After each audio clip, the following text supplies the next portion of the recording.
a luz no meio da escuridão.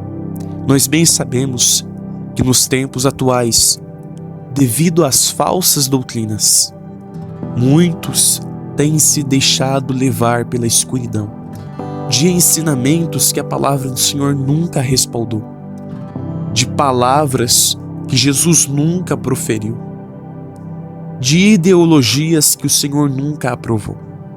E no meio da escuridão, dos falsos apóstolos, dos falsos irmãos, a Igreja de Cristo precisa estar alicerçada na luz, que se chama a Palavra de Deus.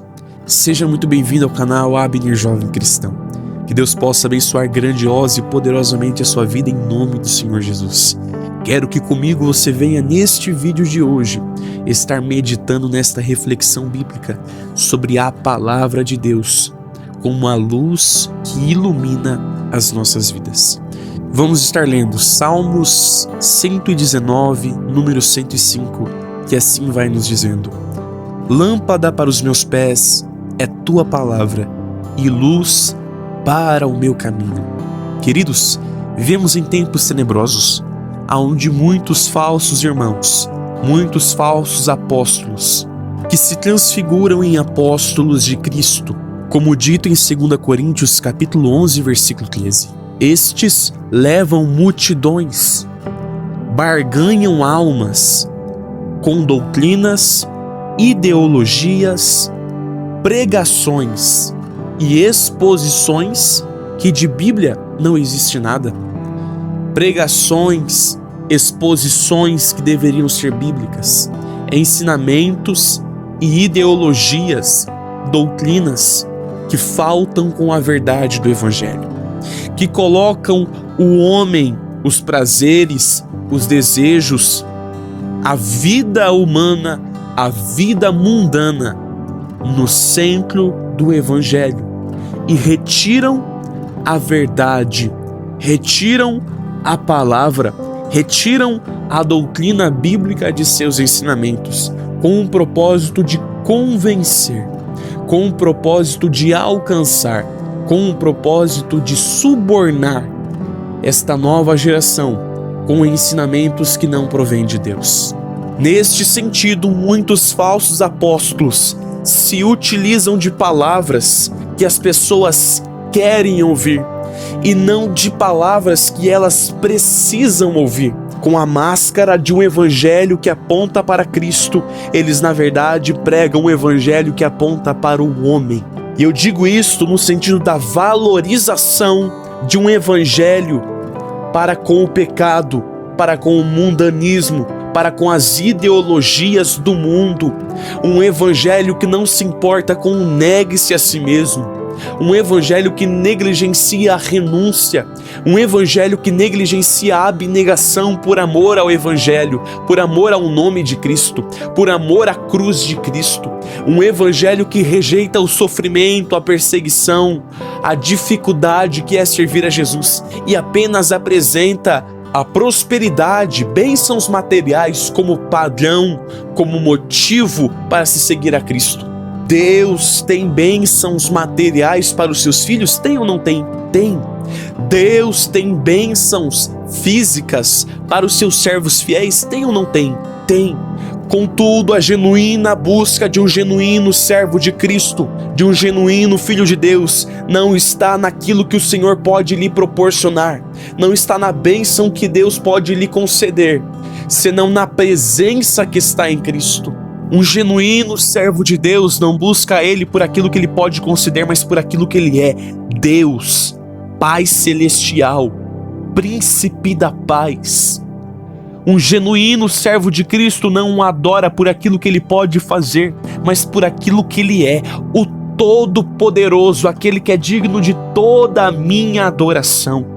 A falsa doutrina se enquadra na doutrina que apenas prega a prosperidade, mas negligencia a renúncia, mas negligencia a cruz de Cristo, mas negligencia a abnegação que eu preciso empregar para vivenciar os propósitos do Senhor, para vivenciar o chamado celestial de Deus sobre a minha vida.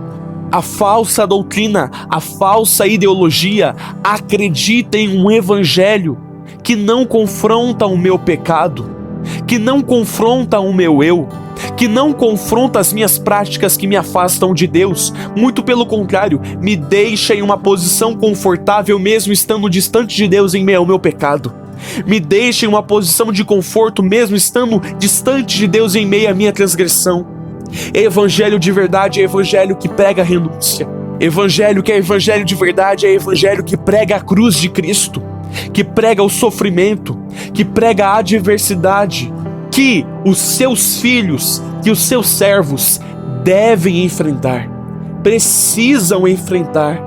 A geração dos falsos ensinos, a geração das falsas doutrinas tem se levantado, também com um raciocínio ideológico totalmente errado, de atualizar, de reformar, de enquadrar a palavra de Deus nos seus próprios desígnios humanos, nos seus próprios preceitos carnais.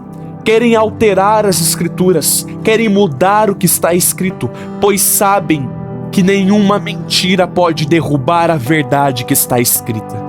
A palavra de Deus é o padrão moral de santidade de Deus para com o seu povo. É aonde está contida os princípios que nos levam para perto de Deus.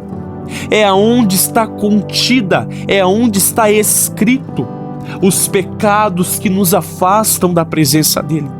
Como disse o salmista do mesmo Salmos de número 119, agora o número 11, dizendo que ele escondeu a palavra do Senhor no seu coração para não pecar contra Deus. Como o próprio rei Davi escreve, livro de Salmos, capítulo de número 12, versículo de número 6, acerca da purificação da palavra.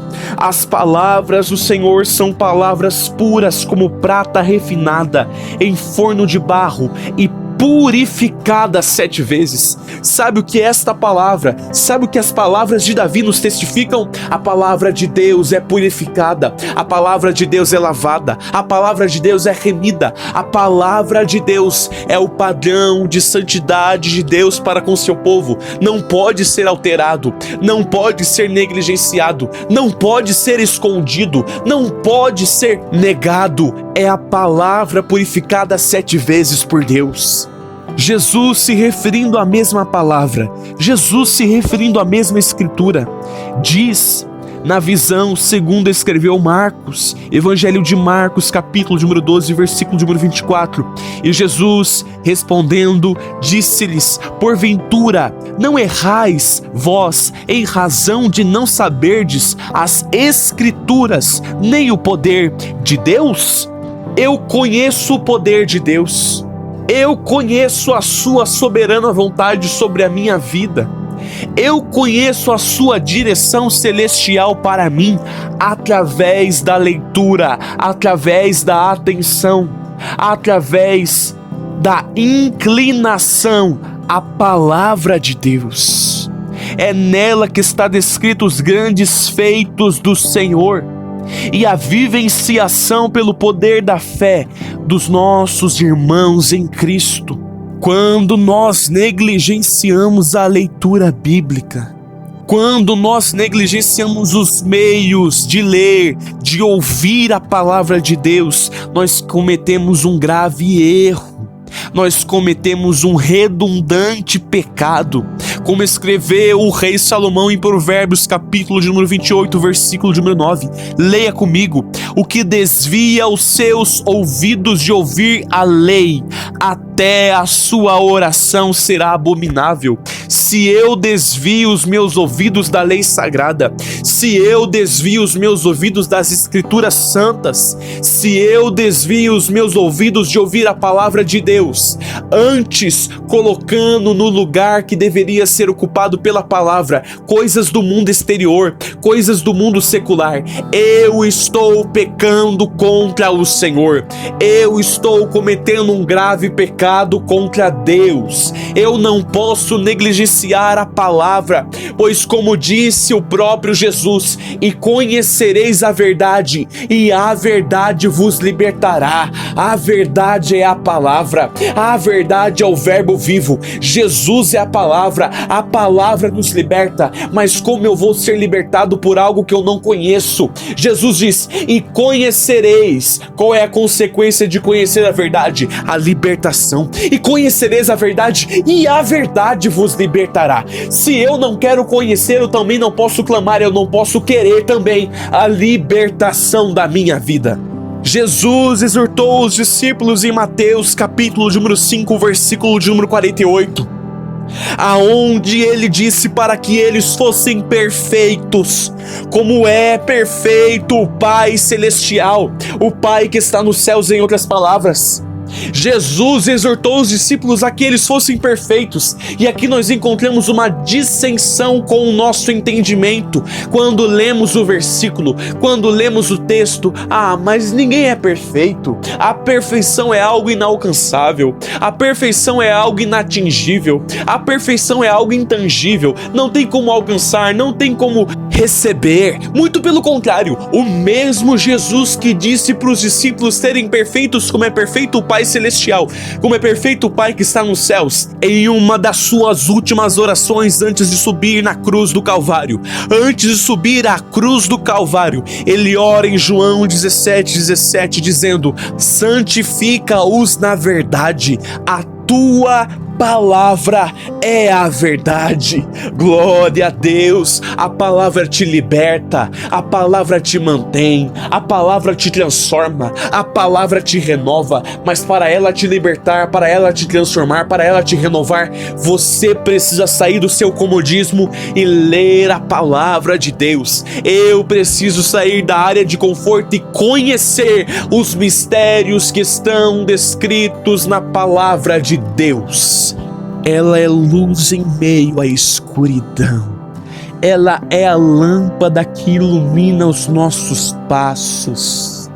Ela é a luz que vai nos guiar para o caminho até aos céus. É a bússola do genuíno cristão. Guarde a palavra. Você pode não ter muita coisa, você pode não alcançar muita coisa, mas se você tiver consigo a palavra, você não precisa de mais nada. A palavra vai te sustentar. A palavra é Jesus. Se você tem a palavra, se você tem Jesus, Jesus vai te capacitar quando você estiver quase caindo, quando você estiver desanimado. A palavra de Deus vai te dizer, Romanos 8:28, todas as coisas cooperam para o bem daqueles que amam a Deus. Aleluia. Quando estiver difícil, a mesma palavra vai dizer, já dizia o salmista, o Senhor é o meu pastor, nada me faltará. Quando estiver se sentindo acusado pelo inimigo, a mesma palavra vai ressoar em seus ouvidos.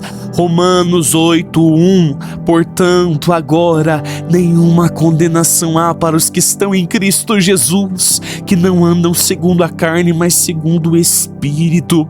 Quando estiver sentindo no corpo, quando estiver sentindo no físico, quando estiver sentindo na pele a dor proporcionada pelo mundo, entenda, a mesma palavra vai ressoar em seus ouvidos. Romanos 8:18. Porque para mim tenho por certo que as aflições deste tempo presente não são para comparar com a glória que em nós há de ser revelada. A palavra vai te dar sustento, a palavra vai te dar alívio, a palavra vai te dar força para continuar. Por isso, leia, atente os seus ouvidos à palavra que é ministrada, pois ela há de renovar as suas forças. Amém?